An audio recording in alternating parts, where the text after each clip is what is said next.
ये कहानी 1915 में कोरिया के जमे हुए सर्द पहाड़ों से शुरू होती है, जहाँ पर एक बूढ़ा हंटर रहता था जिसका नाम होता है मांडक। वो अपनी फैमिली के साथ मिलकर इन सर्दियों में जिंदा रहने की कोशिश कर रहा था, लेकिन कई दिनों से उसे कोई शिकार नहीं मिला था और खाना लगभग खत्म हो चुका था। एक सुबह वो फिर से अपने हंटिंग के लिए बाहर जाने का फैसला करता है। उसकी वाइफ रास्ते के लिए कुछ खाना तैयार करती है, लेकिन वो उसे लेने से मना कर देता है और उस खाने को अपनी वाइफ और अपने बेटे के लिए छोड़ देता है। जिसके बाद वो फिर से जंगलों की तरफ निकल पड़ता है, जो बिल्कुल सुनसान लग रहा था। शिकार को अट्रैक्ट करने के लिए वो अपनी गन से हवा में एक शॉट फायर करता है और अचानक ही उसे एक भयंकर गुर्राने की आवाज सुनाई देती है। वो जल्दी से किसी पेड़ के पीछे छुप जाता है, जहाँ पर वो अपनी गन रिलोड करता है। गुर्राने की आवाज धीरे धीरे और भी तेज होती जा रही थी। वो पता लगाने के लिए थोड़ा आगे बढ़ता है, तभी उसका सामना एक बहुत बड़े साइबेरियन टाइगर से हो जाता है, जो सीधा ही उसकी तरफ चार्ज करता है। लेकिन वो हंटर बिल्कुल ही शांत रहता है और अपनी गन एम करके उसकी तरफ वो ट्रिगर को दबा देता है। अब कहानी 10 साल के बाद आती है,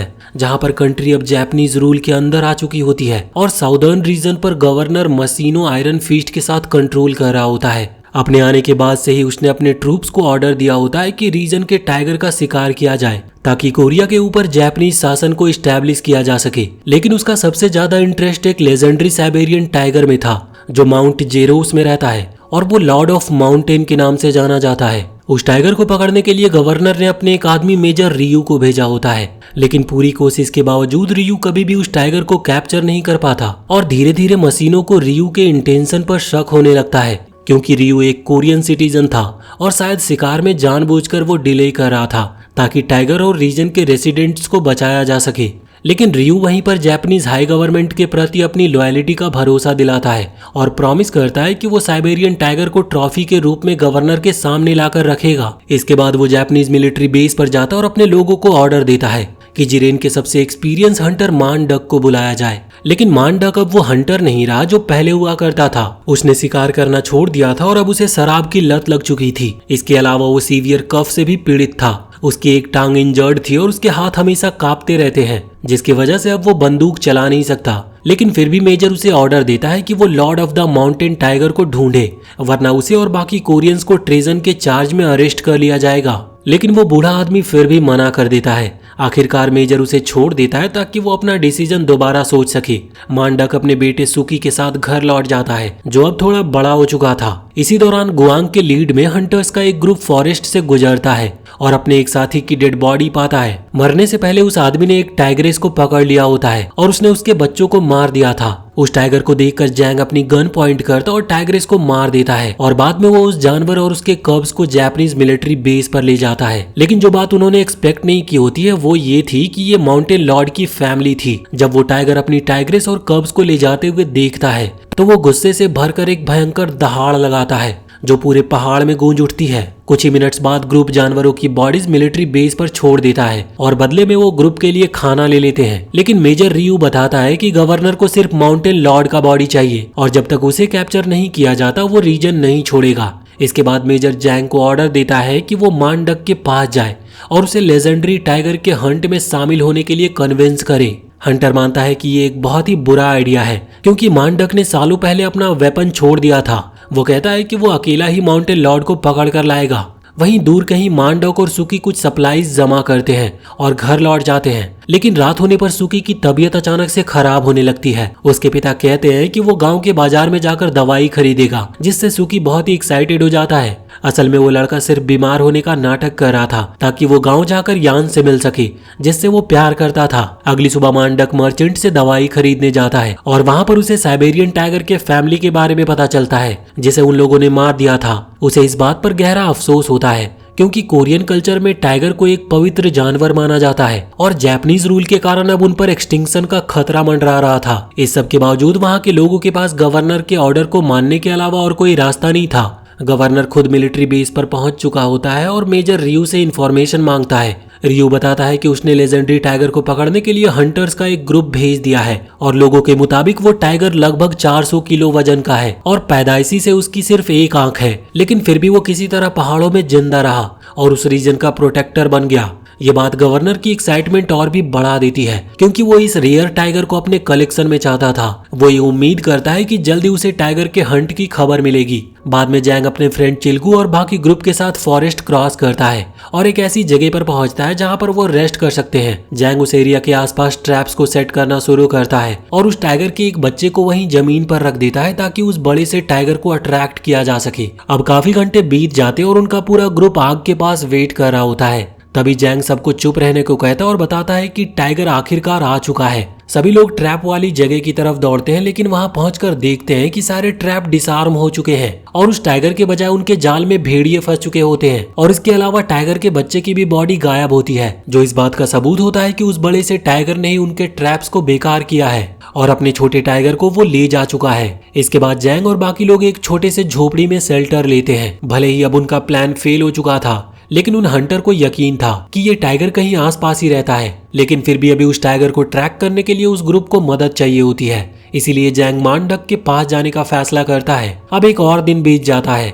वो बूढ़ा हंटर मांडक अपने बेटे के साथ घर पर बैठा होता है जब जैंग और उसके आदमी वहां पर आते हैं। मांडक को देखकर सब उसे रिस्पेक्ट के साथ ग्रीट करते हैं। जैंग उससे कहता है कि वो केबिन में अकेले बात करना चाहता है उससे, और वहां पर वो उसे एक डील प्रपोज करता है कि अगर मांडक माउंटेन लॉर्ड को ट्रैक करने में मदद करे तो पेमेंट को उन दोनों के बीच में बराबर बांटा जाएगा। लेकिन मांडक उसके ऑफर को ठुकरा देता है और वो जैंग से भी पीछे हटने को कहता है, क्योंकि जापानीज ऑर्डर के चलते कोरियन पहले ही बहुत सी जानें ले चुके हैं। जैंग फिर मांडक को अपना डिसीजन दोबारा सोचने के लिए कहता है और बताता है कि वही टाइगर था जिसने सालों पहले उसकी वाइफ को मार दिया था। यह सुनकर मांडक का सब्र टूट जाता है और वो गुस्से में सबको अपनी झोपड़ी से बाहर निकल जाने का ऑर्डर देता है। जैंग का ग्रुप अपनी जर्नी आगे कंटिन्यू करता है, लेकिन वहीं सूकी उनका पीछा करता है, क्योंकि टाइगर को कैप्चर करने से उसे काफी पैसे मिल सकते थे और उस पैसे से वो यान से शादी करने के लिए उसका हाथ मांग सकता था, इससे पहले कि लड़की किसी और विलेजर से प्रॉमिस कर दी जाए। इसके बाद सूकी अपने फादर से बात करने की कोशिश करता है ताकि वो अपना डिसीजन बदल ले, लेकिन मांडक अपनी सोच में डूबा होता है और उस दिन को याद करता है जब उसका सामना उस टाइगर से हुआ था। सालों पहले जंगल में मांडक अपने हंटर्स के एक ग्रुप के साथ लॉर्ड ऑफ द माउंटेन का शिकार करने के लिए निकला था, लेकिन उन्हें सिर्फ जैंग मिला जिसका चेहरा घायल था और दो और हंटर थे जो टाइगर्स के हाथों मार दिए जा चुके थे। मांडक जंगल के अंदर काफी उदास होकर उस टाइगर को ढूंढने लगता है। तभी उसे दूर से एक अजीब सी आवाज सुनाई देती है और वो बिना किसी हेजिटेशन के अपनी गन एम करता और फायर कर देता है, लेकिन अगले ही पल उसे एक और डायरेक्शन से गुर्राने की आवाज सुनाई देती है और उसे एहसास होता है कि टाइगर उसके जस्ट पीछे खड़ा है। और यहाँ पर पूरी तरह से हेल्पलेस होकर मांडक बिल्कुल ही हिलता नहीं है, बस उस टाइगर के अटैक का इंतजार करता रहता है। लेकिन टाइगर अटैक करने के बजाय बस मुड़ता है और वहाँ से चला जाता है और इसकी वजह से मांडक की जान बच गई थी, मगर उसके पैरों के नीचे से जमीन हट जाती है जब उसे पता चलता है कि उसकी गोली उसकी खुद की वाइफ को लग गई थी। घबराकर वो उसे बचाने की कोशिश करता है, लेकिन तब तक बहुत देर हो चुकी होती है और तब से लेकर आज तक वो अपनी वाइफ की डेथ का गिल्ट अपने साथ उठाए जी रहा था और कभी भी वो दोबारा गन को हाथ में नहीं उठाता। अगली सुबह वो दोनों बाप बेटे पहाड़ों में चल रहे होते हैं। उसका बेटा फिर से जिद करता है कि उसके फादर हंटर के डील को एक्सेप्ट कर ले, लेकिन मांडक फिर भी मना करता रहता है। तब सूकी सजेस्ट करता है कि वो अपने फादर की जगह खुद जा सकता है, क्योंकि वो ऑलरेडी 16 साल का हो चुका है और उसकी नसों में भी हंटर का ही खून दौड़ता है। मांडक अपने बेटे से कहता है कि वो इस प्लान को छोड़ दे, क्योंकि जो कुछ भी उसे चाहिए वो माउंट जेरस पर ही है। यह सुनकर सूकी अब अपने पिता से भड़क जाता है और अपने पिता पर इल्जाम लगाता है कि वो उसे एक अकेला और बहुत ही बेकार जिंदगी में फंसा रहा है, जबकि वो शहर में बाकी लोगों के साथ रह सकता था। मांडक अपने बेटे की बात सुनकर गुस्सा हो जाता और उसे थप्पड़ तक मार देता है, जिससे सूकी जमीन पर गिर जाता और हर्ट होकर सूकी कहता है कि उसका फादर हंटर बनना सिर्फ इसीलिए छोड़ चुका है क्योंकि उसे अपनी वाइफ की मौत का गिल्ट महसूस होता है। मांडक को ये जानकर झटका लगता है कि उसका बेटा पहले से ही पूरी सच्चाई जानता था। सूकी फिर अपना रास्ता चुनता है और अपने फादर से दूर जाने का फैसला करता है। अपने बेटे के साथ जो हुआ उसके लिए गिल्ट महसूस करते हुए मांडक अपने मर्चेंट फ्रेंड के पास जाता है और सूकी के इरादों के बारे में पता लगाता है कि वो पैसे कमाकर यान से शादी करना चाहता है। मांडक फिर लड़की की माँ से बात करता और उसे शादी के लिए राजी कराने की कोशिश करता है, लेकिन वो पहले ही अपना डिसीजन ले चुकी होती है और अपनी बेटी के लिए किसी और लड़के को चुन चुकी होती है। इसी बीच सूकी जापानीज आर्मी के पास जाता और मेजर रियू से बात करता है और साइबेरियन टाइगर हंटर के साथ ज्वाइन होने की परमिशन मांगता है। उस लड़के की डिटर्मिनेशन रिएक्शन देखकर रियू उसे हंटर बनने की इजाजत दे देता और गिफ्ट के तौर पर एक राइफल भी देता है। असल में मेजर का इरादा होता है सुकी के माउंट जेरस के एक्सपीरियंस का फायदा उठाकर टाइगर को आसानी से ढूंढने का। आखिरकार हंटर अपने शिकार की तलाश में निकल पड़ते हैं, लेकिन इस बार उनके साथ जापानीज सोल्जर भी होते हैं। सुकी भी उसके साथ ही होता है, लेकिन जब चीलू उसे देखता है तो वो जैंग को डांटता है कि उसने इतने खतरनाक हंट पर उसे आने कैसे दिया। जैंग कहता है कि सब कुछ प्लान के मुताबिक हो रहा है, क्योंकि सुकी के उनके ग्रुप में होने से मांडक के पास हंट ज्वाइन करने के अलावा और कोई रास्ता नहीं बचेगा। इसी दौरान मांडक घर लौटता और देखता है कि उसका बेटा अभी तक वापस नहीं आया है। सुकी की जिद याद करके मांडक को कुछ अनहोनी होने का डर सताने लगता है और वो घबराहट में अपने बेटे के पीछे भाग पड़ता है। उसी वक्त सुकी ग्रुप के साथ जंगल में आगे बढ़ रहा था और ग्रुप के लोग एरिया को एक्सप्लोर करने के लिए अलग अलग डायरेक्शंस में स्प्लिट हो जाते हैं। पहली टीम टाइगर के सेकेंड कप का बॉडी फील्ड में रखकर अपने वेपन्स रेडी करके टाइगर का वेट करती है।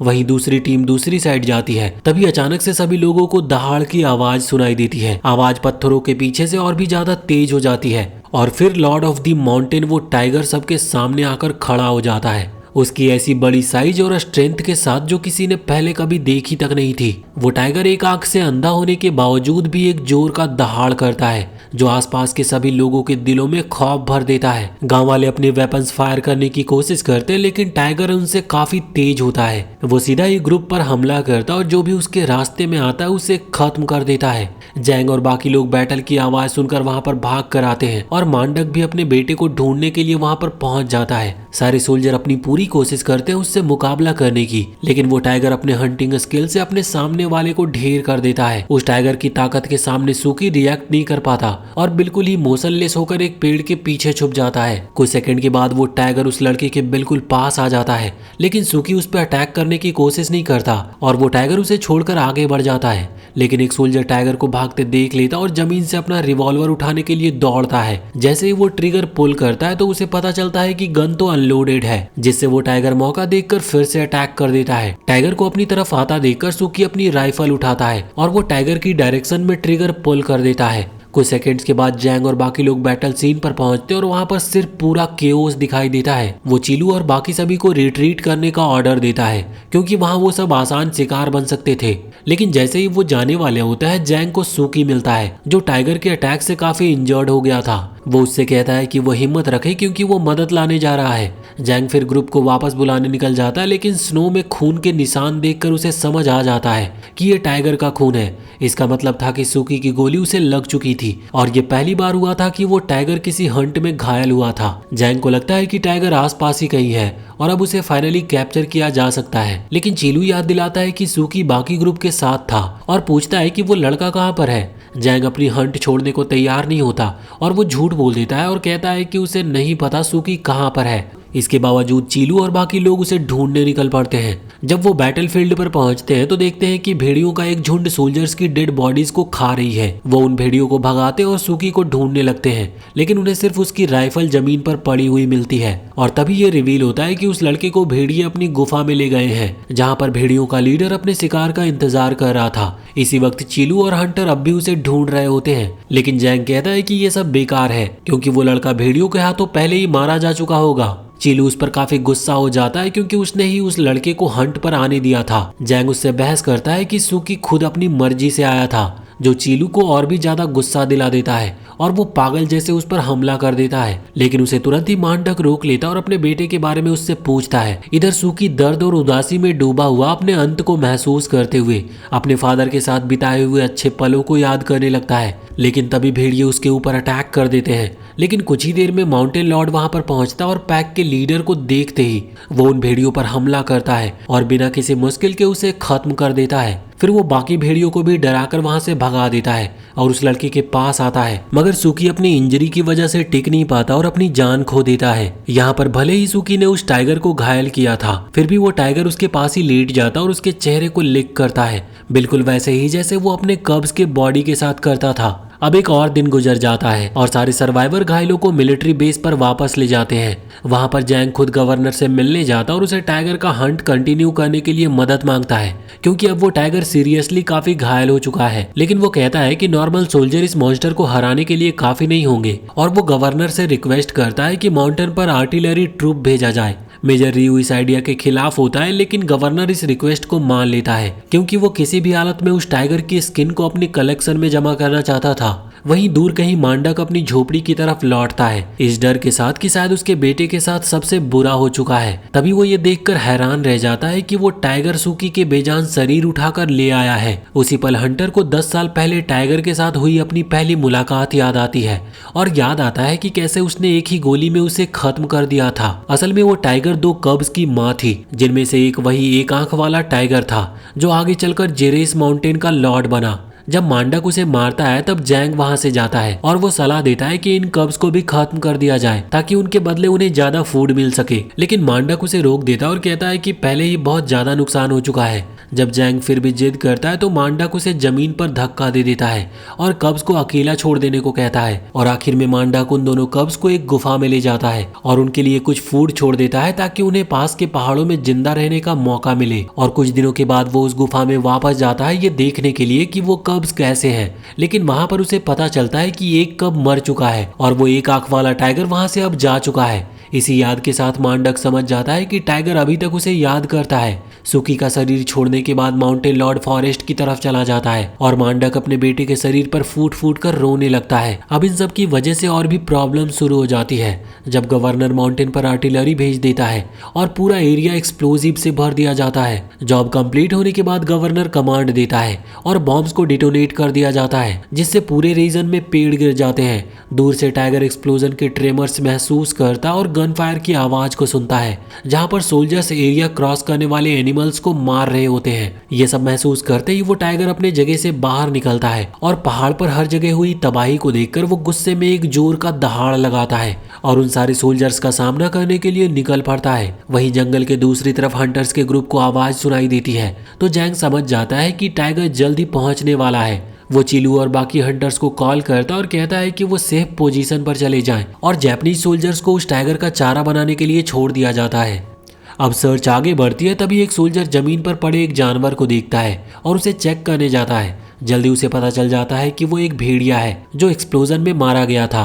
वो वापस अपने ग्रुप की तरफ मुड़ता है लेकिन अचानक ही बहुत बड़ा साइबेरियन टाइगर उसके ऊपर सरप्राइज अटैक कर देता है। बाकी सोल्जर्स उसकी चीख सुनकर वहां पर दौड़ते हैं लेकिन फॉरेस्ट के फॉग में उन्हें कुछ दिखाई नहीं देता। टाइगर इसका फायदा उठाता और साइलेंटली अटैक के साथ सोल्जर्स पर हमले करना शुरू कर देता है और उन्हें काउंटर अटैक करने का बिल्कुल मौका नहीं मिलता। शूटर्स और भी नर्वस हो जाते हैं क्योंकि टाइगर इनविजिबल रहता है और पूरे जंगल में उन हंटर्स की सिर्फ चीखें गूंजती रहती है। एक मोमेंट पर एक सोल्जर का बॉडी पेड़ के नीचे गिरता है और सब लोग सन्नाटे में उस तरफ देखते हैं कि टाइगर शायद अब दिखेगा और जैसा उन्हें उम्मीद था टाइगर बहुत ही स्पीड के साथ उन्हें मारना शुरू करता है और यहाँ तक कि उन्हें अपनी वेपन चलाने का भी टाइम तक नहीं मिलता। सारे सोल्जर किसी तरह बचते हुए फायरिंग पोजीशन लेते हैं और टाइगर पर अंधाधुंध फायर कर देते हैं। गोलियां लगने के बावजूद भी माउंटेन लॉर्ड खड़ा रहता है और फिर से नए अटैक को लॉन्च करता है। इस भयानक बैटल के बीच में जैंग दूर से सब कुछ देख रहा होता है और आखिरकार अपने सबसे बड़े दुश्मन को अपनी आंखों के सामने पाता है। जैसे ही वो टाइगर बाकी सोल्जर को खत्म करता है जैंग अपनी गन एम करता है और उसका ट्रिगर दबा देता है। गोली सीधा जाकर टाइगर की उस ब्लाइंड आई में लगती है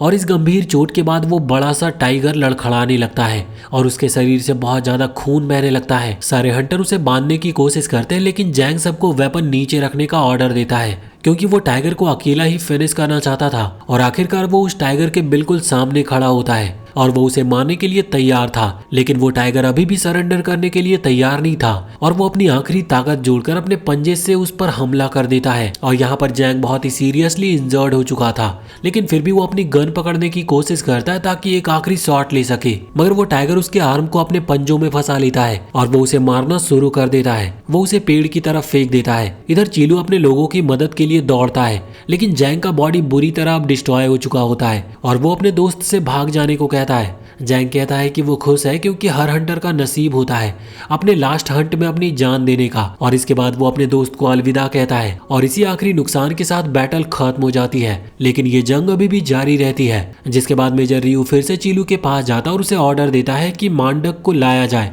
क्योंकि सुबह होते ही टाइगर को कैप्चर करना है। कोई और चॉइस ना होने पर हंटर मांडक को ढूंढने निकलता है। मांडक अपनी केबिन में होता है और सूकी के अंतिम संस्कार की वो तैयारी कर रहा होता है। तभी वो फॉरेस्ट से आती आवाजों को सुनता है और वो देखने के लिए बाहर निकल जाता है। वहाँ पर उसे वो बड़ा सा टाइगर जमीन पर घायल पड़ा हुआ मिलता है और जो कुछ भी उन दोनों के बीच हुआ हो उसके बावजूद मांडक टाइगर पर हमला नहीं करता और उसे जाने देता है, ये वादा करते हुए कि बहुत जल्द दोनों फिर से मिलेंगे। उसके बाद वो अपनी राइफल उठाता और अपनी केबिन को सूकी के शरीर के साथ आग लगा देता है और फिर वो माउंट जेरस की चढ़ाई शुरू करता है ताकि टाइगर के साथ हिसाब हमेशा के लिए चुका सके। उसके साथ साथ जापानीज आर्मी भी माउंटेन पर चढ़ना शुरू कर देती है, जबकि चीलू मांडक के पीछे जाता है। जब वो साइट पर पहुंचते हैं तो उसे केबिन जली हुई मिलती है और उसे शक होता है कि मांडक साइबेरियन टाइगर के पीछे माउंटेन पर चला गया है। और उसका शक तब सच हो जाता है जब मांडक लंबी और मुश्किल चढ़ाई के बाद माउंट जेरस के शिखर पर पहुंचता है। थोड़ी देर के बाद उसका सामना Lord of the mountain tiger से भी होता है और वो रेस्पेक्ट के निशान के तौर पर वो झुकता है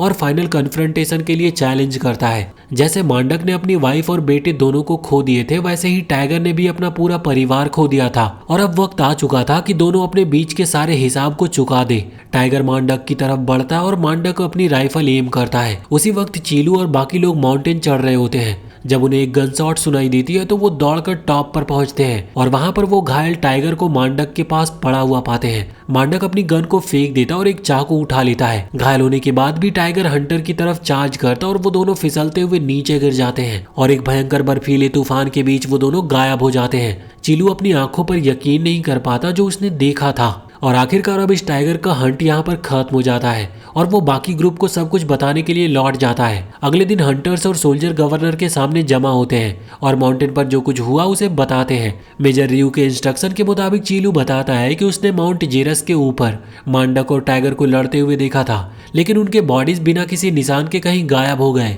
गवर्नर इस कहानी को बिल्कुल ही बकवास मानता है और उस टाइगर को खो देने की शर्मिंदगी को एक्सेप्ट करने से इनकार कर देता है। खासकर इतने सोल्जर्स और रिसोर्सेज सेक्रीफाइस करने के बाद भी फिर भी विंटर और भी ज्यादा खतरनाक होती जा रही होती है और आखिरकार उसे अपनी ट्रूप्स को वापस भेजना पड़ता है। इसके बाद वो गवर्नर उस रीजन को छोड़कर चला जाता है और ये बात मेजर रियू को बहुत ही खुशी देती है, ये दिखाते हुए कि सब कुछ होने के बाद भी वो अपने कोरियन नेशन के प्रति लॉयल रहा।